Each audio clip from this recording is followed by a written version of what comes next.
Doctor Ramchandra Godbole एवं श्रीमती सुनीता गोडबोले।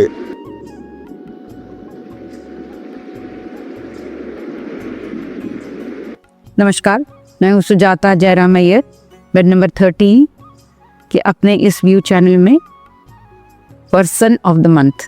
उसके बदले आज मेरे साथ एक कपल है, mister and Mrs doctor Godbole. आप बारसूर बस्तर में काम करते हैं। इनका परिचय देने से पहले मुझे एक दोहा याद आ रहा है, वृक्ष कबहु न फल भरवे, नदी न साचे नीर, परमारथ के कारबे साधुन धरा शरीर। डॉक्टर गोडबोले दंपति को अभी अभी इसी साल पद्मश्री का पुरस्कार मिला है। आप बारसूर यानी बस्तर में काम करते हैं। डॉक्टर गोडबोले वहाँ चिकित्सक के रूप में हैं और सुनीता गोडबोले उनका साथ देती हैं। आज ऐसे पति पत्नी से मैं आपको मिलाऊंगी। सातारा से आपने BAMS किया 1980 में, और जो मुझे पता चला अल्बर्ट श्वेंगर की किताब आपने पढ़ी और उसको पढ़ते समय आपको प्रेरणा हुई ग्रामीण क्षेत्रों में जाने की। जो पहला आपके दिमाग में ग्रामीण एक परिवेश रहा होगा, सातारा भी उस हिसाब से थोड़ा सा रूरल एरिया ही कहलाएगा। तो आप जब पहली बार एक जिसको कहते हैं घोर ग्रामीण क्षेत्र में गए, तो आपने जो इमेजिन किया था वो ग्रामीण क्षेत्र और इस ग्रामीण क्षेत्र में कितना पास था या कितना दूर था? नहीं, मैंने कल्पना किया उससे भी ज़्यादा कठिन वहाँ की स्थिति थी जी। जो मैं घर से निकला और जो हमारा पनाशी करके केंद्र है नासिक डिस्ट्रिक्ट में, महाराष्ट्र, वहाँ मैं गया जी। और वहाँ एक उनका मेडिकल सब सेंटर था जी। वहाँ मुझे उन्होंने भेजा दवाखाना चलाने के लिए, चिकित्सालय चलाने के लिए भेजा। वहाँ मैं गया और मुझे लगता है बारिश के दिन थे। अच्छा, वहाँ खड़े रह गए तो बारिश चल रही थी, तब पानी चल रहा था। तो मैंने देखा दवाखाने में तो कोई नहीं, पेशेंट कोई नहीं थे। लेकिन उस पर करीब 70, 80, 90 सभी आदिवासी लोग आके खड़े हो गए और जो छोटे छोटे बच्चों को लेके आए थे वो उस बारिश में और कंबल ओढ़े हुए थे सब लोग, क्योंकि इतनी बारिश चल रही थी तो कंबल ओढ़े, ये ओढ़े, ऐसा सब लोग आए थे। तो वो जो नाला था उसके उस पर सब लोग खड़े थे। हम सब, मैं आधा पौने घंटा देखा, पानी इतना ज़बरदस्त बह रहा था। तो उस पानी में किसी को पैर में डालने की इसकी हिम्मत नहीं थी। वापस आए तो मैं ऐसे कमेंट किया कि अरे यहाँ तो कोई पेशेंट ही नहीं है, इस सेंटर में चलता है, कैसा चलता है, क्या चलता है। तो मुझे वहाँ का आदमी बोला, वो जो सामने बैठे थे, खड़े थे, वो सब पेशेंट ही थे और 70-80 पेशेंट ही आए थे। अरे मैं बोला वो सब पेशेंट थे, और हम लोग बोलते पेशेंट नहीं यहाँ, बोले सब पेशेंट थे। मैं पानी में वहाँ खड़े हो गए और वहाँ से वो वापस चले गए, क्योंकि पानी कम नहीं हुआ शाम दोपहर तक भी जी। वहाँ से ऐसे ही चले गए। तो ये छोटे छोटे बच्चों को लेके आए थे और इतना 6-7 घंटा पैदल वो आए थे और 6-7 घंटा पैदल वो वापस चले गए। तो वो क्षण जो मेरे लिए था जी, तो बड़ा आश्चर्य लगा मुझे कि इतनी एक मेडिकल के शहर में हम लोग जो सुविधा हमारे लिए आसान चीज है जी, उनके लिए उसके लिए 12-13 घंटा पैदल आना पड़ता है और मिलेगी इसका भी भरोसा नहीं है, उसे चले गए। अगर छोटा सा भी ज्ञान है शहर में, भले उस ज्ञान का कोई ज्यादा कीमत आपको नहीं लगता होगा, वो ज्ञान उनके लिए तो बहुत बड़ी चीज है वो। तो मुझे एहसास हुआ कि हम जो भी हमारे पास ज्ञान है हम उनके लिए बांटना चाहिए जिनको वहाँ ज़्यादा ज़रूरत है। दायर दिल है वहाँ हमको जाना चाहिए, उनके लिए हमारा जीवन लगाना चाहिए। ऐसा थोड़ा सा एहसास हुआ। लेकिन मैं ये काम जन्म भर करूँगा ये मुझे मेरे मन में बिल्कुल कल्पना नहीं थी। मैं करूँगा ऐसा कभी नहीं लगा, लेकिन हम तो कर रहे हैं अभी भी। आप मेरे लिए मेरा जीवन एक पहेली है। आपको इस पहेली के साथ जीते हुए 37 साल हो गए हैं। आपने बस्तर में काम किया, आपने महाराष्ट्र के डांग में काम किया, आप बारसूर में तो है ही, और अरण्य जीवन जिसको कहते हैं वो आप जी रहे हैं।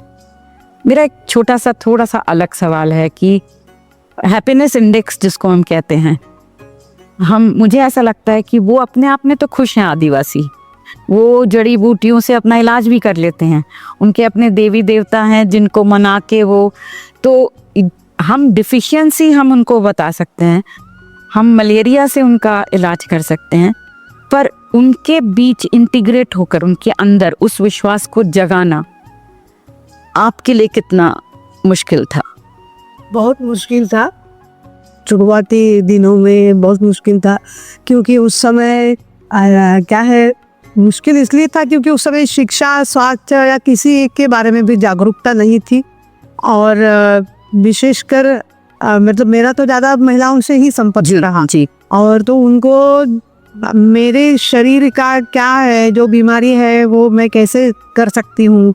मतलब मेरा ये इतने साल के अनुभव के बाद एक ये हुआ है मन में, ऐसा रहा कि हम तो बोलते हैं कि वनांचल जो है वहाँ के लोग हैं वो सभी प्रकृति जब है जी, प्रकृति के साथ कहते हैं, प्रकृति के पुत्र है ना, संतान है प्रकृति की। लेकिन भाई सभी चीजें प्रकृति से नहीं है, क्योंकि जो इंस्टिंक्ट प्रकृति में पेड़ पौधों को, प्राणियों को, पंछियों को जो दी है वो इंस्टिंक्ट, उतनी क्षमता हम में नहीं है जी। वो मानव में जो, मानव को जो बुद्धि दिया है, दिमाग दिया है, ब्रेन दिया है, वो अलग है जी। तो उसको आपको डेवलप करके, मतलब वो कैसे आप उसके, मैं बीमार हूँ, ये बीमारी मुझे फलाने से ठीक नहीं हो, ये तो मुझे और कुछ इलाज करना चाहिए जी। तो ये उनको उतना मालूम नहीं था। दूसरी बात की मन में डर था कि भाई पढ़े लिखे लोग, मतलब पढ़े लिखे शब्द नहीं लगे उनके लिए, हम नए ही हैं, अजनबी हैं आप भी, हाँ अजनबी है, क्योंकि रहन सहन, अपना चेहरा, वो इतना साफ सुथरा नहीं रहते हैं, सब अलग रहते हैं, भाषा अलग है जी। तो ये सब के कारण वो दूर ही रहते थे। उनको ऐसा लगता था इनिशियली तो मैं उनके बात साथ कैसे करूँ जी। या फिर मैं बात करूंगा और वो मुझे ये करेगा, झिड़क देगा कि अरे तुम क्या ऐसा करके खड़ा नहीं करेगा। उनका समाज में अनुभव उनका ऐसा ही था, जब बाजार जाते थे या गाड़ी में बैठते थे तो उनको सम्मानजनक व्यवहार नहीं मिलता था, दोयम दर्जे का ही रूप, नागरिक के रूप में उनके साथ व्यवहार होता था, इसलिए वो और झिझक थी उनमें। तो वो सब तोड़ के उनको इसके लिए उनकी मानसिकता तैयार करना ये बहुत बड़ा मुश्किल काम था कि हम धीरे धीरे उसको मतलब करते गए। आप जब बारसूर पहुंचे तो आपने बताया था कि कुछ माड़िया लड़कियां वहाँ पे थीं और उनके साथ आपने एक समूह बनाया और फिर आप माड़िया मतलब समाज के अंदर आप जाने लगे। जो उन जैसे जो मतलब मैंने थोड़ा सा पढ़ा हुआ है उनके बारे में, वो ये है कि वो तो पूरा प्राकृतिक जीवन जीना ही चाहते हैं, पंच तत्व में विश्वास रखते हैं और उन्हीं को वो पूछते हैं। प्रिवेंटिव मेडिसिन तक तो मुझे समझ में भी आता है कि आप हम जैसे डिफिशियंसीज हैं तो हम कर सकते हैं, और आपके पास जब कोई बहुत क्रॉनिक डिसीज आता है तो आप महारानी अस्पताल उनको जगदलपुर पहुंचा देते हैं। पर इस चीज़ की समझ होना कि ये बीमारी जो है ये सही हो पाएगी या इसके लिए हमें डॉक्टर के पास जाना है, ये जो एक जर्नी है ये बहुत लंबा है। कहने को बड़ा आसान है कि आपके पास चले आए, पर आपके पास आने से पहले उन्होंने पता नहीं कितने लोगों से बातचीत करी होगी, कितने लोगों से, मतलब उस खाई को पार पाना आसान नहीं होगा आपके लिए भी। वो आपने कैसे किया?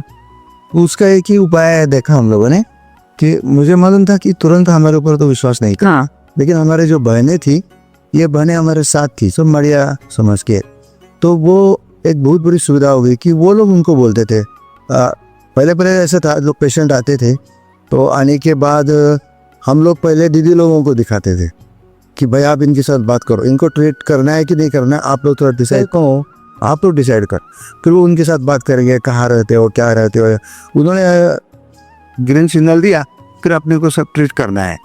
बाद में एक बात हो गई कि मैं पेशेंट तो आने लगे, अब किसी को तो इन्वेस्टिगेट करना पड़ेगा, किसी को स्पेशलिस्ट को दिखाना पड़ेगा, डायग्नोसिस, मेडिसिन का सब ये सब भी करना पड़ेगा। तो पेशेंट को जगदलपुर ले जाना है तो हम लोग ले जाते थे, वापस भी लाते थे। जिस स्पॉट से जंगल से उठाया है उसी स्पॉट को पेशेंट को वापस लाना है। तो वही मैं पूछना चाहती हूँ। विश्वास हो गया कि ये हमारे लिए सब कुछ अच्छा करते हैं, अपने ही लोग हैं, तब सुविधा हो गई। ये आपको किस इंसिडेंट से आपको ऐसा लगा कि अब इनको विश्वास हो गया और कितने सालों में लगा? कैसा है कि ये जो बहनें थी और सभी बाकी जैसे जैसे हमारा गांव में संपर्क बढ़ने लगा और वो लोग, ये बहनें भी और मैं भी, जब मुझे तो बाद में 1-2 साल के बाद मैं गोंडी भी सीख गई, वहाँ की जो स्थानीय भाषा है वो, तो उसके कारण उनका विश्वास रहा कि अरे ये तो बाहर की दिख हमारे लेकिन अच्छा से अपने साथ अपनी भाषा में भाषा बात कर रही है।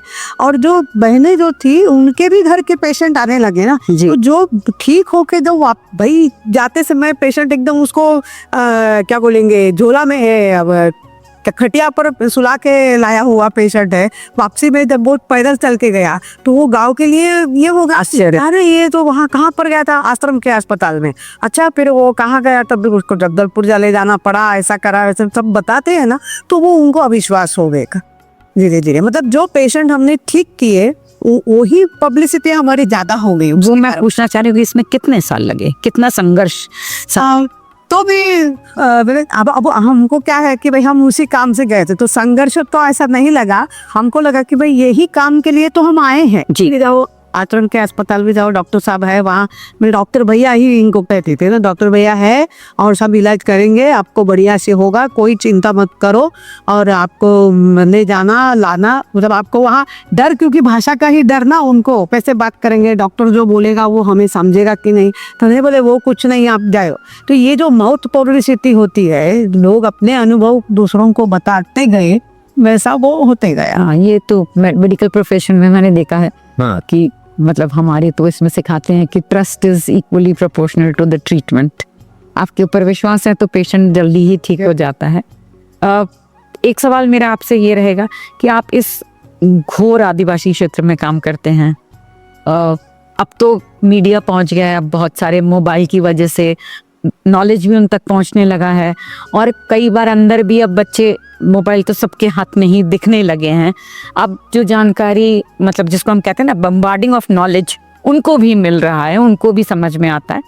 शायद और दूर में नहीं जाते होंगे, पर जो यंगर जनरेशन है उसको तो ये सारी बातें समझ में आती हैं।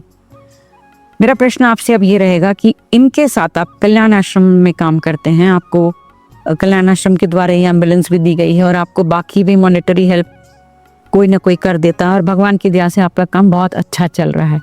ऐसे में जिसको बस्तर और नक्सल ये इक्विवेलेंट माने जाते हैं, लोग अभी भी अंदर जाना नहीं चाहते हैं। हमारे जैसे जो जाते हैं उनको मालूम है कि ऐसा कुछ ज़्यादा होता नहीं है, पर क्या आपका कभी ऐसा कोई किसी के साथ में या कभी कोई ऐसा अनुभव आया? क्योंकि आप तो बहुत अच्छा काम कर रहे हैं, आप पॉपुलर भी हो रहे हैं, लोग आपके ऊपर विश्वास भी कर रहे हैं, तो नक्सलियों ने आपकी हेल्प करी या उन्होंने आपको खदेड़ने की कोशिश करी? सो कॉल्ड नक्सली नहीं, जिनके साथ क्योंकि वो भी तो आपके पास इलाज के लिए आते ही होंगे। हाँ, वो आते हैं इलाज के लिए, लेकिन वो अपने को पता नहीं चलता है कि वो है। हाँ। वो सिविल ड्रेस में जी। पता नहीं चलता है। लेकिन जंगल में भी मिलेंगे तो वो ऐसा रहता है कि वो पूछताछ तो सबको करते हैं, तो अपने कार्यकर्ताओं को भी पूछते हैं कि कहाँ से आए हो, क्या काम करने आए हो। तो अपने पास चार्ट रहते हैं, हमारा हीमोग्लोबिन माल न्यूट्रिशन एनीमिया एलिवेशन स्कीम मास, इसके तहत हम लोग सारा प्रयास करते हैं। तो हमारे पास चार्ट्स रहते हैं कि बच्चे के नाम रहते हैं, पहले हीमोग्लोबिन कितना था, बाद में कितना बढ़ गया, हर महीने में कितना बढ़ गया, वजन कितना बढ़ गया, ये सारे चार्ट्स रहते हैं। तो चार्ट्स देखने के बाद वो फिर वो बोलते हैं ये लोग क्या काम कर रहे हैं, तो हम ये कुपोषण से मुक्ति और उनको एनीमिया से बाहर निकालना, इनका व्याधि प्रतिकार शक्ति बढ़ाना, ये हमारा काम है, हम लोग काम करते हैं। ये काम देखने के बाद फिर उनका दृष्टि बदल जाता है, वो बोलते हैं अच्छा है, आदिवासी बच्चों का कुपोषण तो मुक्त होना चाहिए इन लोगों को, तो आप ये काम करो तो बहुत अच्छा काम है, आप करते जाओ। दोनों को नहीं, भाभी भैया ही बोलते, भाभी भैया बोलते हैं, वे आंगे बोलते हैं, आंगे दादा, हाँ आंगे और दादा, आंगे और दादा, अच्छा ऐसा बोलते हैं। जी। लेकिन ये मतलब ये है कि जब आप सेवा कर रहे हो तो उसमें कोई ये नहीं है, व्यवधान मांगा जाता है। बाकी आप बातें नहीं कर सकते। और सवाल है, आप कल्याण आश्रम से जुड़े हैं और कहीं से कुछ हद तक क्या, बल्कि मैं यूँ कहूँगी कि आरएसएस का भी आपके ऊपर प्रभाव है ही, तो धर्मांतरण के लिए भी क्या आप कुछ काम करते हैं? नहीं, हमारे इस सेवा कार्य में हम लोग धर्मांतरण के बारे में ये जो काम है, उनका कौन सा धर्म होता है, पहले तो मुझे ये बताइए, कौन सा धर्म फॉलो करते हैं वो लोग? नहीं, हिंदू एक जीवन पद्धति है, हाँ। के अनुसार वो हिंदू है। हम सनातन धर्म सनातन में आते हैं, वो लोग भी उसी में आते हैं। उनकी मान्यता वैसे ही है, भी हिंदू ही है, क्योंकि हिंदू में भी तो वृक्ष पूजा अरे मैंने बोला ना पंचतत्व हमारे में भी है, का भी है, और मैंने कितनी बार महिलाओं से बातचीत कर, जब गांव में जाते हैं ना हम लोग, तो ऐसे गांव में चर्चा करते हैं, या कभी किसी के इसमें गए, मतलब जब मयत के लिए गए, क्या बोलते हैं उसको, क्रियाक्रम करने के लिए दाह संस्कार विधि में गए, तो वो लोग फिर अच्छा ये जो करते हैं तो हम देखते हैं ना वो कैसा कर रहे हैं, तो हमारे जैसा ही करते हैं। तो इसका मतलब है कि वो सभी भारतीयों का एक ही जैसा है। तो क्यों हम तो वैसे भी सर्वधर्म समभाव में ही विश्वास करते। पूरा संस्कार हम मानते हैं, उसमें उनके भी कर्ण छेदन का संस्कार है। अच्छा, अरे हाँ। शादी भी देखिए वो रहते जरूर है सुविधा के लिए, क्योंकि हमारे यहाँ क्या है, लड़की को देना है कुछ ना कुछ, लड़के को नहीं देना है। बाकी समाज में लड़के को देना होता है, लड़के को देना होता है, लड़के वालों ने नहीं। यहाँ बराबर उल्टा है, लड़की वालों को लड़के वाले देते हैं। तो लड़के वाले के पास अगर उतना नहीं है तो वो शादी के लिए रुकता है। हाँ। फिर या कभी कभी लड़की को लगता है कि नहीं, मैं इस घर में ही शादी करूंगी, मेरा जो माँ बाप ने तय किया है उसमें नहीं करूंगी, मैं ये लड़के से, तो वो लड़के के घर में रहने जाती है। और शादी वो बाद में करते हैं जब उनका मन करे, सुविधा रहे, जैसा भी। उस समय उस गांव के पंचायत में बैठ के मान्यता हो जाती है, फिर जो उनका जो पद्धति है उसके अनुसार ही शादी होती है। लेकिन वो पद्धति होती है, वो करते हैं, ऐसा नहीं है कि वो शादी ना करते हुए ही रहते हैं। भले वो चार बच्चे होने के बाद शादी करेंगे, लेकिन वो उनके मन में रहता है कि मुझे शादी करना है। एक बार कभी किसी ने पूछा था कि बस्तर में डेवलपमेंट हो रहा है, तो मैं उनसे यही पूछा था कि डेवलपमेंट की परिभाषा क्या है। वो अपने आप में खुश हैं, उनकी अपनी परंपराएं बहुत अच्छी चल रही हैं, और उनके यहाँ पंचायत की वजह से समाज का एक डर भी उनमें रहता है। तो I think they are more developed than us, this is sometimes I feel, विचारधारा के इससे। खैर ये मेरा अपना मत है, पर मुझे इसमें आपसे एक प्रश्न और पूछना था कि चूंकि आप दोनों इसी काम के लिए आपने अपना जीवन समर्पित करने का सोचा, कभी कोई क्षण ऐसा आया जब आपको लगा कि वापस चलना चाहिए? नहीं, एक ऐसा आया था, एक ऐसा दौर आया था कि 15 दिन के लिए कम से कम मेरा काम से पूरा रिश्ता मैं तोड़ दिया था। 15 दिन तक मैं ये कितने सालों पहले की बात है? ये 1996 होता ही है वो मेडिकल प्रोफेशन में, एक ऐसा हो सही। गाँव में ऐसा हुआ था कि एक मांत्रिक आया बाहर से, और उसने बोला कि सभी आदिवासी मेरे पैर पड़ेंगे और मैं जो बोल रहा हूँ उसी भगवान का रोज पूजा करेंगे और सबको मेरे शरण में आना है। तो पहले से कुछ भक्ति मार्गी लोग थे, वो तैयार नहीं हुए, तो संघर्ष हो गया दोनों के बीच में। और उस संघर्ष में अपने ही बगल के आदिवासी, हमारा एक कार्यकर्ता था, उसके भाई था, उसकी सब लोगों ने मिलकर हत्या कर दी। और वो रात भर मार रहे थे उसको, और सवेरे तक वो समाप्त हो गया। तो मांत्रिक बार बार बोल रहा था कि तुम मारो, कोई चिंता नहीं, मैं उसको जिंदा करूंगा। जिंदा तो उस गांव के करीब हर घर में मैं गया, जितने अपने परिचय वाले थे, और सबको बोला कि आपने अपने ही बगल के एक आदमी को मारा है और आपका कोई दुश्मनी नहीं थी। कोई तो एक मंत्री आके बोला कि ये हमारे शरण में नहीं आ रहा है तो इसको सजा देनी है, तो आपने आपके ही गाँव के करीब समझ आप रिश्तेदार ही जिनको आपने हत्या किया, तो ये बहुत बड़ा पाप हो गया, भगवान आपको कभी क्षमा नहीं करेगा। तो जितने आदिवासियों के पास गया, सब लोग बोले भैया हम लोगों से बहुत बड़ी गलती हो गई, वो बोला इसने हम लोगों ने किया, लेकिन हमारे मन में नहीं था, बहुत बड़ी गलती हो गई और भगवान हमको सजा देगा तो हम दे भी लेंगे, लेकिन भगवान कृपा करे और आप भी हमको क्षमा करिए, ऐसा सब लोग मुझे बोले। लेकिन वो मेरे से रहा नहीं गया कि जिसके साथ हम उठ बैठ रहे हैं, हमारा बगल में रहता है, उसका मेरा कोई दुश्मनी नहीं है, और हम सब उसको 8-8 घंटा मार रहे और सवेरे तो उसे लाश हो रही है। फिर मेरे समझ में नहीं आ रहा है समाज क्या समाज है ये, तो यार उतना भी उनको समझ में नहीं आ रहा है, तो ये समाज के लिए क्यों काम करता है। तो मेरे मन में जबरदस्त जैसे आ रही, और मैं 15 दिन तो मैं कुछ करूँगा ही नहीं। पहले 2-3 दिन मैं ऐसे ही बैठा रहा कि कुछ करना ही नहीं है, लेकिन आप दिन रात काम करें और केवल बैठे रहना है जैसे संभव है। तो फिर मैं कोई किताब ढूंढ के पढ़ूंगा ऐसे करके, तो शिवाजी राजा, महाराष्ट्र के जो राजा थे शिवाजी राजा, उनका चरित्र मैंने निकाला, और वो तो हमारा भी विकास उसी तरीके से ही हुआ है। केवल हमारा भाग्य है कि हम 100वें सीढ़ी पर आके खड़े हैं, उनको अभी 2 सीढ़ी भी चढ़ना अभी मुश्किल होगा, चाहिए इतना ही, लेकिन कभी ना कभी वो हमारे स्तर पर आने वाले हैं। तो अपने को ही मन बड़ा करना पड़ेगा और समझना पड़ेगा कि ये स्थिति क्या है, तो ठीक है, फिर मैं समझ लिया कि ठीक है, ये लोग अभी ऐसा व्यवहार किए हो रहा है आपस में, लेकिन ये भी समझाएंगे। स्तर पर आने वाली है। इनकी अगली जनरेशन और अच्छी होने वाली है, उसके और जनरेशन और ही अच्छी होने वाली है। तब ये आशावाद आया तो फिर मैं काम में लग गया। अद्भुत कार्य और अद्भुत विचार शैली आपकी। आप जब 1970s में जब यहाँ आए थे और अब ये करीब करीब 3 दशक का समय हो गया है, तब और अब इसमें क्या अंतर पाती हैं? हाँ, वैसे देखा जाए तो सभी प्रकार की असुविधाओं थी। मतलब जो मूलभूत आपने कितने किलोमीटर का दायरा एक, मतलब आप जैसे अबू जमाड़ में या आप नारायणपुर में ऐसे 50-60 किलोमीटर का एरिया आप हम लोग काम करते हैं, तो उसमें और अभी में कितना फर्क अभी भी वैसे तो उस बार ट्रांसपोर्टेशन भी बहुत कठिन था और बाकी सुविधाएं की, स्वास्थ्य हो, शिक्षा हो। शिक्षा के बारे में तो बिल्कुल ही बादसुर गाँव में एक ही स्कूल था, जहाँ बात पर 4-5 स्कूल है, 2-3 प्राइवेट भी है, गायत्री परिवार का है, शिशु मंदिर है, सब है। तो ये सब नहीं था, तो स्वाभाविक रूप से लोगों में शिक्षा के बारे में, इतने के बारे में जागृति नहीं थी और ऐसा लगता था कि भाई हम जो जी रहे हैं वही सही है, अच्छा है, इस प्रकार से। लेकिन इसका मतलब ये था कि वो समस्याओं से जूझ नहीं थे समस्याएं।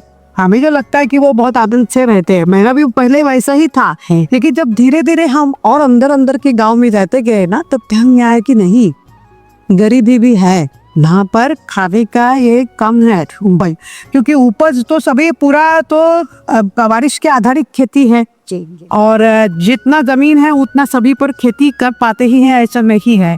और जो मतलब पहले तो काली कंदा वगैरह ही बिक के मतलब जंगल जाके ये करना, ढूंढना, खाना ये रहता था और थोड़ा बहुत चावल। हमारे यहाँ खाने की भी उतनी ये नहीं, तो एनीमिया भी इसी के कारण है कि हमको ध्यान में आया। जब हम 90 से अस्पताल शुरू किए थे ना, उस समय इतना ये नहीं था, मतलब ऐसा लगा नहीं कि इनको इतना भीषण हो गया, बार बार पेशेंट आते थे, भीषण हो गए, क्योंकि दवाई भी मिलती नहीं थी ना, तो वो एक क्योंकि प्राथमिकता फिर उसको दी गई। फिर जैसे जैसे हम मेडिकल कैंप्स करते गए, अंदरूनी जाते गए, तब ये बातें ध्यान में आई कि अरे कुपोषण है, मलेरिया बहुत है हमारे यहाँ, मतलब पालसी पे किलर मलेरिया है और एनीमिया है, रक्त की कमी है। तो इसके ऊपर अगर हम जब तक काम नहीं करेंगे तब तक हमको दवाई देना मतलब बस वो ऊपरी ऊपरी ही हो गया। तो फिर दवाई ये जो है तीनों चारों बातें, मलेरिया हो, एनीमिया हो, कुपोषण हो, इसके बारे में जागृति करना चाहिए। तो वो हमने फिर शुरू किया कि और उसके साथ साथ बाकी भी जैसे ट्रांसपोर्टेशन, अभी तो जब जैसे आपने जब भी बताया कि बहुत सारे मोबाइल और ये भी कहीं कहीं सोच गए हैं, उसका अच्छी तरह से लाभ भी लेते हैं। जैसे 108 नंबर के एम्बुलेंस है, उलादा से सीरियस समझ रहता है। तो कुछ लड़के हैं, लड़कियां हैं जो रास्ते हैं, तो वो 108 नंबर करके ये करते हैं, वो है। कुछ अभी कोरोना के समय लड़कियां कुछ बारसूर में आके हमारे आश्रम में ही आके ऑनलाइन में पढ़ाई करती थी की। तो ये धीरे धीरे बदलाव जरूर आ रहा है, अगर कोई उपयोग नहीं होगा। कंप्यूटर भी आ गया है, नहीं ऐसा नहीं, बोले जैसे छत्तीसगढ़ बना ना, छत्तीसगढ़ ये बिल्कुल सही है कि जब मध्य प्रदेश में बस्तर था, तब बस्तर के तरफ देखने का नजरिया केवल और केवल बस अब तो छत्तीसगढ़ सरकार रहना है, इतना ही था। जब छत्तीसगढ़ बन गया तो बहुत सारी सुविधाएं, क्योंकि रास्ते बन गए, ट्रांसपोर्टेशन बढ़ा, थोड़ा लोगों को अपना माल बेचने के लिए जाने आने की सुविधा हो गई, वो सब है। लेकिन कुछ बातें और भी बहुत कुछ करना बाकी है ना। अब कुछ पर्सनल सवाल, ये तो आपके काम के बारे में हो गया और कर करेंगे। नहीं, आपके पास तो अनुभवों का बिल्कुल मतलब भंडार है और शायद मुझे लगता है हम बहुत बातें और बहुत सारी घटनाओं के बारे में आपसे जान सकेंगे। आप दोनों अब साथ में कितने साल हो गए शादी को? 90 में हुई शादी। 90 में हुई शादी, तो अभी 36 साल शुरू हो गए हैं। लड़ते हैं आप दोनों? झगड़ा लड़ाई हाँ। बहुत ही बहुत होते, लेकिन अरण्य रुदन है, वो इस अरण्य में सुनने के लिए कोई आता नहीं है, नहीं चाहता है। हम लोग जब पौंडीचेरी में थे तो ऐसा ही होता था, हम हिंदी में लड़ते थे, आजू बाजू हम लोग को समझ में नहीं आता था। वही हम जब वापस बिलासपुर आए और हमको याद आया कि नहीं, हमको यहाँ अब नहीं लड़ना है, यहाँ समझ में आएगा। खैर, तो विचारधारा तो आप दोनों की ऑलमोस्ट सेम है, पर दृष्टिकोण अपना अपना अलग अलग होता है। आपका दृष्टिकोण जैसे बता रही थी सुनीता मैम कि आप थोड़ा शहरीकरण की तरफ है और वो प्रैक्टिकल होकर ग्राम मतलब आदिवासी लोगों के साथ काम करती हैं। तो कभी ऐसा होता है कि किसी पेशेंट को लेकर, ये बहुत ही पर्सनल सवाल पूछ रही हूँ मैं, कि किसी पेशेंट को लेकर आप दोनों के बीच में मतभेद होता है? होता है, बहुत होता है। पेशेंट को क्या है ना, सुनने में ऐसा है, थोड़ा सा मेरा जो एटीट्यूड होता है थोड़ा सा एक मातृ हृदय हम बोल सकते हैं, सेंसिटिव मैं इंडेक्स मेरा ज़्यादा है, तो मैं तुरंत एक्शन मोड में रहता हूँ, रिएक्ट तुरंत होता हूँ मैं कि भाई इसको ये प्रॉब्लम है ना, इसको करना ही पड़ेगा ऐसा। तो सुनीता थोड़ी व्यवहारिक है, इसको करेंगे लेकिन इसका आगे जाके कैसा होगा, अब अगर ये मैलिग्नेंसी निकलेगी तो आप टिक पाओगे क्या, उसको मैलिग्नेंसी में कितना दौड़ाना पड़ेगा जी, या अगर बिना ही नहीं तो ठीक है। जो बारीक के जो पॉइंट्स है ना, वो भी तो देखिए परिस्थितियां ले, क्योंकि क्या है भाई, अगर वो हम लेके गए, घर वालों की उतनी अनुमति नहीं है, उनकी समझ में आया है कि नहीं कि हम पेशेंट को किसके लिए ले जा रहे हैं, किसी को भी जी जी, तो वो कि इवन छात्रावास में भर्ती करना है, अभी हम कुपोषण का कार्यक्रम करते हैं तो हम पालक लोगों की अनुमति ले रहे हैं। अभी ये सब हमको नया नया सब चीजें करनी पड़ रही है। इंडिजिनस चिक्की बना कर देते हैं लोगों को कि वो भी मैंने देखा है कि वो कैसे बनता है, क्या सब बताना पड़ता है, और सब उनको समझ में आए नहीं आए उनको बता के वो उनको ये करना है। उसके बाद ही उसकी मानसिकता उसने 100% बोलना चाहिए कि नहीं आप बेशक ले जाइए, पेशेंट को ले चलेंगे, और साथ में कोई ना कोई घर का होना ही चाहिए, तभी हम पेशेंट को ले गए। हम हमारे जिम्मेदारी पर नहीं लेगा, वो रिस्क आप ले लेना है। ये हमको कुछ ना कुछ परहेज या फिर एक रिस्क फैक्टर आप नहीं लेना चाहते हैं तय करना, क्योंकि वहाँ रहने के लिए कहते हैं इन रोम एज डू एज रोम, सेवा करना है भाई। किसी को 15 दिन रहना पड़ सकता है, किसी को 4 दिन में भी छुट्टी होगा जी है ऐसा। और मेन बात है कि उनकी मानसिकता बनाने के लिए समय देना पड़ता है। हाँ, एकदम जैसे छोटा बच्चा सीरियस है तो स्वाभाविक रूप से उसको तो दौड़ा के ले जाते हैं, मलेरिया है ये है, उसको समझा के कर, लेकिन अभी कैंसर जैसा पेशेंट है, उसको तो महीनों लगने वाले हैं भाई, पूरा वो उतना 2-3 लाख का खर्चा आगे कर पाएगा क्या। फिर होता क्या है, वो गांव में जो वापस आया ना, वो भी ना ठीक होके, फिर गांव में वही होता है, अरे वो गया था लेकिन कुछ नहीं हुआ। तो ऐसे जिसको तकलीफ है ना, वो पहले आता ही नहीं डॉक्टर के पास, वो पहले मांत्रिक के पास ही चला जाता। जी जी, क्यों? क्योंकि ये गया था, इसको कुछ नहीं किया।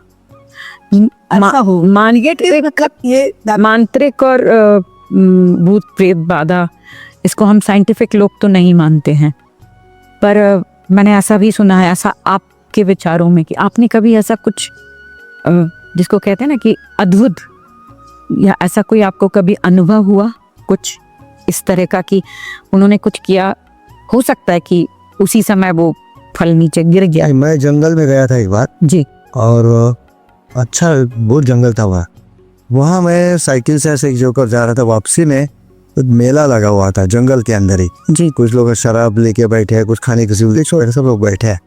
तो वहाँ एक मंदिर था, वो मंदिर में उनका एक जो पेम बोलते हैं, पेम भगवान है, लकड़ी के चौखट जैसा, ऐसा वो भगवान है। तो वो उसको हम लोग मैंने हमारी बुद्धिनिष्ठ दृष्टि से जो हम भगवान मानेंगे भी जी जी, क्या लग रहा था छोटा से क्या भगवान, तो वो वहाँ था जी। तो बोले कि भाई ये माँ है और वो नहीं, ये बच्चा बेटा है, ये इसका नाम है पिंडर है, और वो जो उसकी माँ जो अंदर बैठी है वो उसकी माँ है, और वैसा ही भगवान है वो। तो इनको मिलने के लिए आया, वो ला के वहाँ पत्थर पर रखा था जंगल में। वो बाकी भाई लड़के वो पुजारी जो आया वो बोला कि इसको कंधे पर उठाओ सब लोग। तो मैं वो बोला कि हम लोग नहीं उठाएंगे, कोई भी गाँव का कोई भी लड़का उसको उठाने के लिए सामने नहीं आया, आ नहीं रहे थे, हम नहीं करेंगे हम नहीं करेंगे हम नहीं करेंगे। और फिर मेरा पुजारी बोला अरे गांव का देवता है, गुस्सा हो जाएगा, ऐसा नहीं करना, कन्या में देना पड़ेगा उसको आपको। वो बोले कैसा करेंगे क्या करेंगे। आखिर में बहुत मनाने के बाद 2 लड़के तैयार हो गए, लेकिन मैं देखा कि जैसे उन्होंने उसके कंधे पर ले लिया वैसा वो भगवान उनको भगाने लगा। इतना भागे जंगल में, और इतना स्पीड से भाग रहे थे, और वहाँ से आके फिर वो उस मंदिर में घुसे। तो इतना जल्दी भी क्या है कि आराम से अंदर जाओ। मैंने बोले आराम से नहीं जाएगा, बेटा माँ को मिलने के लिए आया है, आराम से मिलेगा थोड़ा। आप अपनी माँ को मिलने के लिए जाओगे तो आराम से जाओगे क्या, आपको माँ को मिलने का कितना आनंद रहता है, तो माँ मिलने के लिए गया है। तो इतना घसीट के उसको लेके गया वो, भगवान उनको अंदर जाके मिले, वापस आए। और मैं देखा, सब होने के बाद देखा तो पूरे शरीर से इतना पसीना और जरा खून भी बह रहा था, पूरी क्यों छिल गया था, क्योंकि इतने छोटे से दरवाजे से वो अंदर भगवान को अंदर लेके गया तो छिल गया पूरा ये। तो वो उनका कहना है कि मालूम नहीं शक्ति लोग कर सकते वे ही हमसे करवाई। वो शक्ति करो। किसी के वो लड़के लोग नान ऊपर कर रहे थे, मैं दूल्हे मैंने जो है उनको ऐसा रहता है कि मैं जब आंखों से देखा तो मैं उस चीज में क्या बोल कंफ्यूजन में चला गया कि भाई ये झूठ है। नहीं, झूठ नहीं, झूठ क्या मेरे आंखों के सामने हुआ है, झूठ कैसे होगा। और सबको मालूम है कि हम कंधे पर उठाने के बाद क्या हमारा हाल होने वाला है, इसलिए और कोई आने के लिए तैयार नहीं। लेकिन जिस क्षण में उसने कंधे पर रखा, उस क्षण से, और इतना वजन है उस भगवान का, लकड़ी का लकड़ी जंगल की साल की लकड़ी है, तो इतना वजन है। तो मैं उनको पूछा, ना बोले कोई वजन की जन नहीं, आप कहाँ से गए दौड़े, हमको कुछ याद नहीं है। वो हमको लेके गया। तो ये भी सामने एक कैंसर का पेशेंट था हमारे पास, उसको मैका आरएम भेजे थे। तो यहाँ से इलाज विलाज करके वो जा रहा था। 21 डेज में आना है सब चल रहा था उसका। तो हम लोग निगरानी कर रहे थे कि कैंसर का पेशेंट है, यहाँ से कब आएगा जाएगा। तो एक दिन घर में आया शाम को, रायपुर से वापस आया और बोला कि मैं दवाई भी नहीं करूँगा, हो गया, क्योंकि उसको बाल निकल गए थे, केमोथेरेपी वो आ रहे थे। मैं नहीं जाऊँगा, कहीं नहीं जाऊँगा, मुझे अभी कुछ नहीं करना है, मुझे इलाज नहीं करना है। पत्नी तो डर गई, अब इतनी बड़ी बीमारी के साथ लड़ रहा है और ये नहीं बोल रहा है। लेकिन रामायण पाठ करता था, शराब बेराब कुछ नहीं था उसके पास, लेकिन गुटखा खाया था 1 साल बाद। तो मैंने उसको बोला ये आपका कैंसर हो सकता है, मान नहीं रहा था।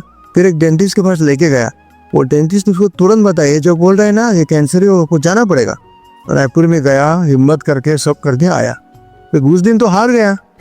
अब वो औरत क्या करेगी, औरत तुरंत गई, वो मांत्रिक होने को फंस गई। उनको बताया, 2 मांत्रिक आए, उन्होंने पूजा पाठ किया, ये किया, सब किया, और बोले मांत्रिक ने सब इलाज किया, वो सो गया।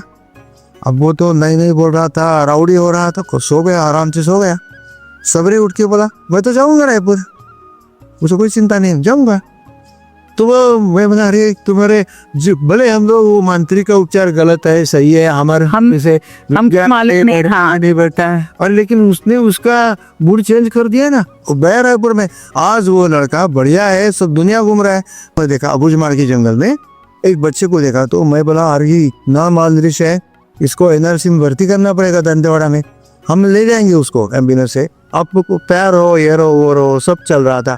इतना कुपोषित बच्चा था कि मैं तो देख भी नहीं पाया, अरे भयंकर होगा इतना। तो सामने मांत्रिक का घर था, मांत्रिक आया, मुझे बोला ये सम ठीक कर पाएंगे, ठीक करेंगे। तो आप ठीक कर सकते हो उसको? हाँ ठीक करेंगे। हो क्या, हमारे लिए कुछ नहीं, बड़े बड़े डॉक्टर लोग यहाँ भेज देते हैं हमारे पास, तो क्या हो सकता है, ठीक हो जाएगा। मैं बोला इसको ठीक करोगे? हमारी दृष्टि से तो ये सीवियर माल न्यूट्रिशन है, और आप बोल रहे मैं ठीक कर पाओगे? मैं करूँगा, वो आप चिंता मत करिए। अब अबूझमाड़ तो जंगल है, सेंसिटिव हो जाए, विवाद तो करना ही नहीं है। तो मैं छोड़ दिया, ठीक है भाई देखो ऐसा। 1 महीना के बाद उसका डॉक्टर रामचंद्र गुड बोले, और सुनीता मैडम का काम अद्भुत है, सेल्फलेसली काम कर रहे हैं। 30 साल आपने वनवासी कल्याण समिति में काम कर बिल्कुल जिसको कहते हैं ना घोर जंगलों में आपने काम किया है। आप बता रहे हैं कि विचारधारा आपकी एक होने के बाद भी बाकी दंपतियों के साथ जैसा आपका भी झगड़ा होता है, आपकी भी वैल्यूज़ थोड़ी थोड़ी बदलती हैं। अभी तो आप आने वाले 20-25 साल और काम कर सकते हैं, और सेकेंड इन लाइन के लिए आपने क्या प्लान किया है, क्या है आपका? ये चलता रहे, क्योंकि आपने जैसे कहा कि culture takes long time to change, और अनुभव भी यही कहता है कि किसी भी चीज़ को बदलने के लिए कम से कम 2-3 दशक तो चाहिए ही चाहिए। तो आगे इसको बढ़ाने के लिए आप क्या सोचते हैं दोनों? हमने समिति बनाई है जी, और समिति में 3-4 जो शहरी लोग हैं, मुस्लिम में रहते हैं, उन लोगों को उसने हम लोगों ने लिया है। कुछ आदिवासी युवक है, युवतियाँ, उनको भी उसमें लिया है। तो वो लोग इसको आगे ले जाएंगे, ऐसे हमारा ये आशा है। जिनको जो आप आदिवासी बच्चे जो स्कूलों में आके पढ़ के, क्या वो वापस आना चाहते हैं अपने गांव में?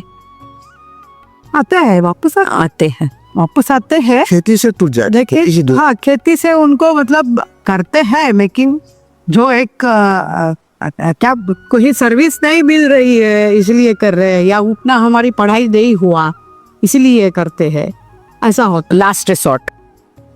लेकिन खेती से थोड़ा सा दूर हो जाते हैं।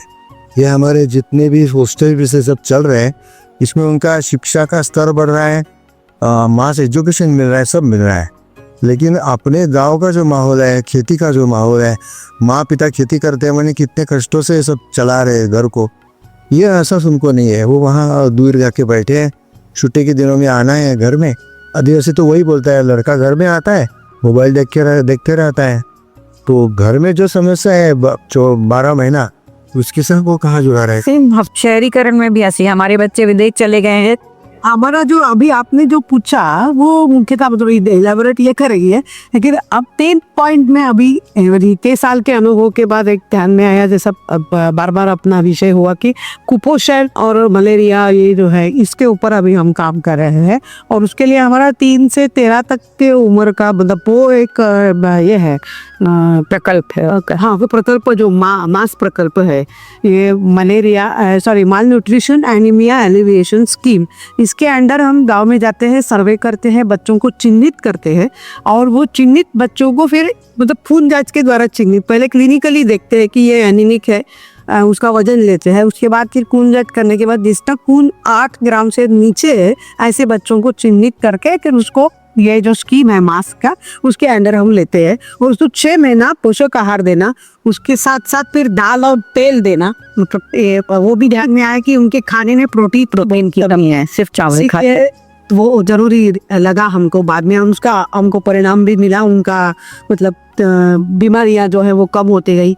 उनकी जो पहली जो मेडिकल हिस्ट्री है बच्चों की, 20 साल भर 6 महीना कम से कम कितनी बार बीमार पड़ा, मलेरिया कितने बार हुआ, कितने बार आप मांत्रिक के पास लेके गए, कितने बार अस्पताल या ही दवाई देने गए, कितना अंदाज से कितना खर्चा हुआ, कैसा हुआ, ये सब पूछते हैं। और उसी की तुलना हम 6 महीना के बाद फिर पूछते हैं कि अभी हम मतलब हर महीना हमारे जो कार्यकर्ता है वो जब पोषक आहार देने जाते हैं, खून जांच करते हैं, या जब भी निरीक्षण के लिए जाते हैं तो ये पूछते हैं बच्चा इस महीना में अभी ये 10 दिन में कितने बार बीमार पड़ गया, क्या हुआ, वो सब लिखित में रखते हैं। और उस रिकॉर्ड के आधार पर हमारे ध्यान में आता है कि भाई जो बच्चे का हीमोग्लोबिन 7 था वो अभी 11-12 तक गया है 6 महीना में।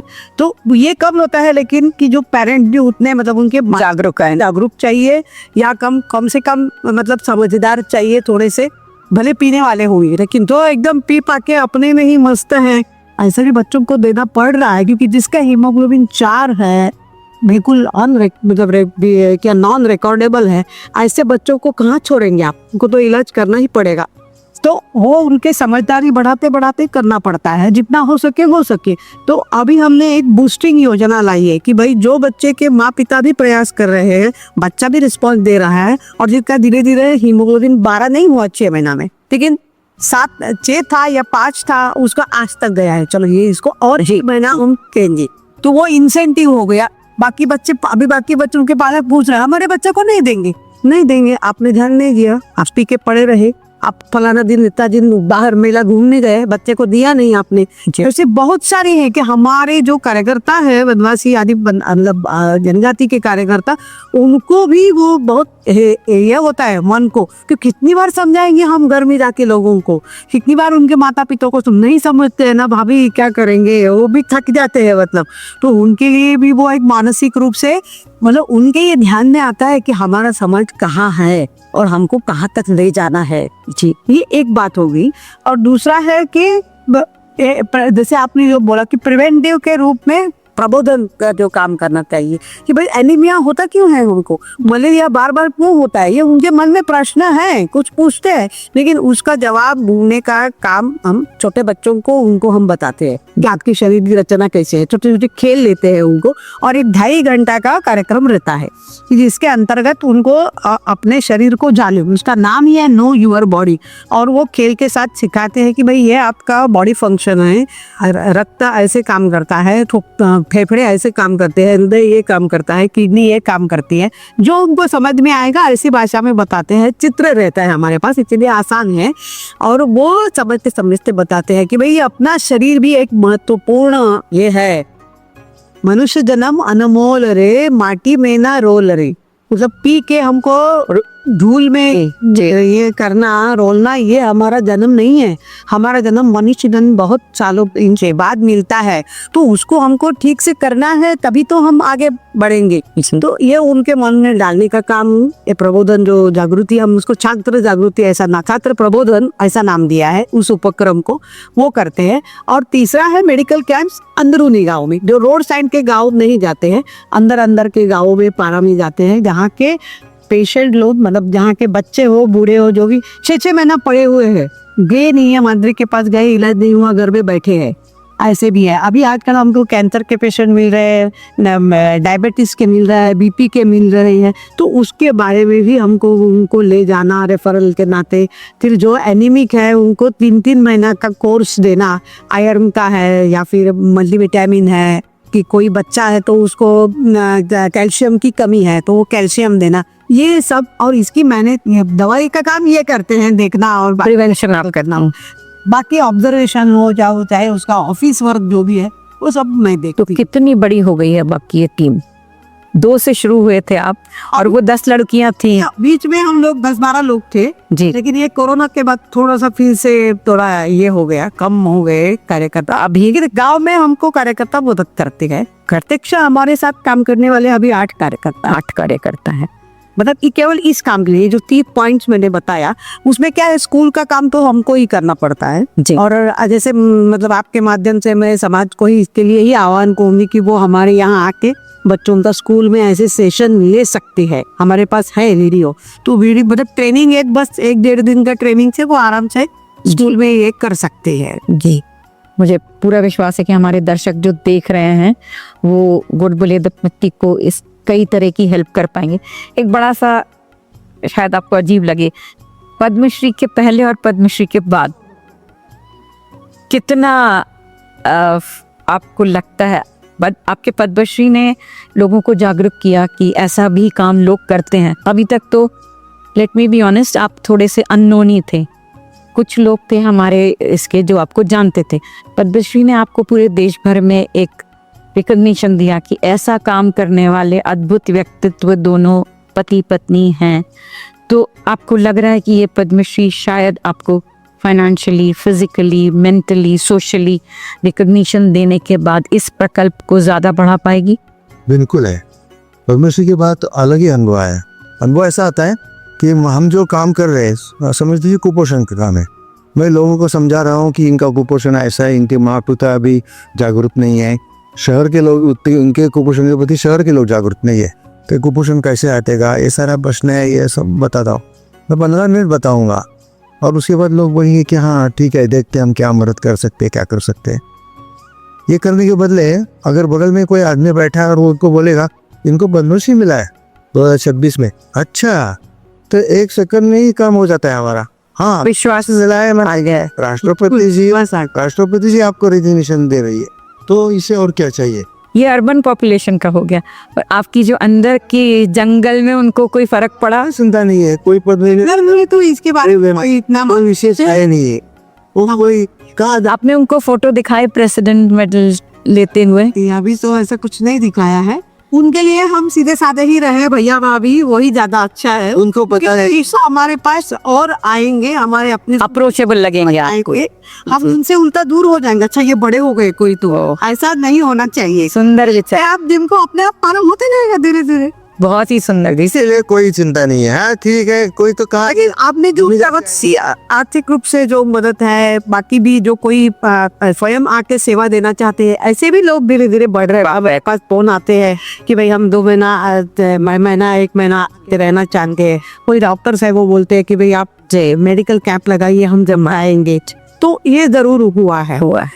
और दूसरी बात ऐसी है कि मतलब मेरा जो नज़रिया ये है कि मतलब कि हम पेशेंट ले जाते हैं ना, तो जो नौकरशाही जो है या गवर्नमेंट सिस्टम जो है ना, वो भी अभी धीरे धीरे हमको रिकॉग्नाइज किया गया, तो हमारा लिए थोड़ा वो इजी। खास करके रायपुर और दत्तपुर जैसे बड़े शहरों में ये सब करवाना गवर्नमेंट ऑफिस से, क्योंकि बाकी जगह जाओगे तो पैसा लगेगा, उतना तो पैसा है नहीं हमारे लोगों के पास, तो हमको सरकारी इसमें जाना ही पड़ेगा। मुख्यमंत्री जी ने भी हमको मिले, खास बुलाया, हमने हमारा पूरा सुख दुख बताया, हमने बिल्कुल हमने आभार जरूर माना कि राज्य सरकार, क्योंकि राज्य सरकार ही आगे बढ़ाती है, हमने तो कुछ नहीं किया था, राज्य सरकार ने अपनी ओर से ही हमारा नाम आगे बढ़ाया था, इसलिए हमने धन्यवाद जरूर प्रकट किया। लेकिन हमने ये भी बताया कि हमारी अड़चनें क्या है जी, और वो अड़चनें हम बोले इकोनॉमिक नहीं है, आर्थिक रूप से तो समाज भी कर रहा है, सब करेंगे, हमको मुख्य है कि यहाँ की जो नौकरशाही है, यहाँ का जो सिस्टम है वो संवेदनशील होना चाहिए, और उसके लिए हम तो बहुत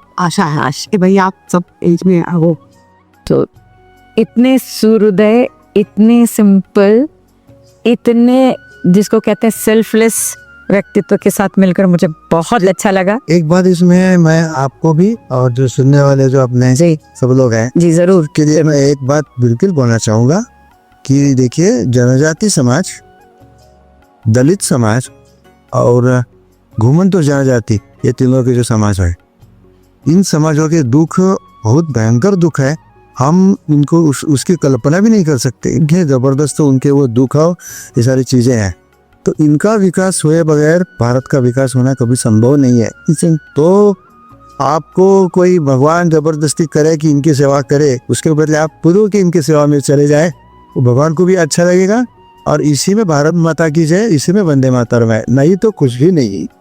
वो कहते हैं ना कि वर्क इज वर्शिप। इसी के साथ मैं अपना ये कार्यक्रम समाप्त करूंगी।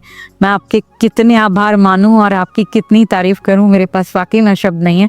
मैं बहुत अभिभूत हूं आपसे मिलकर। हम आगे भी फिर से मिलेंगे, और बल्कि मैं चाहूंगी कि मैं आपके प्रकल्प में आकर वहाँ पे आपके लोगों के साथ आपकी एक मुलाकात करूं।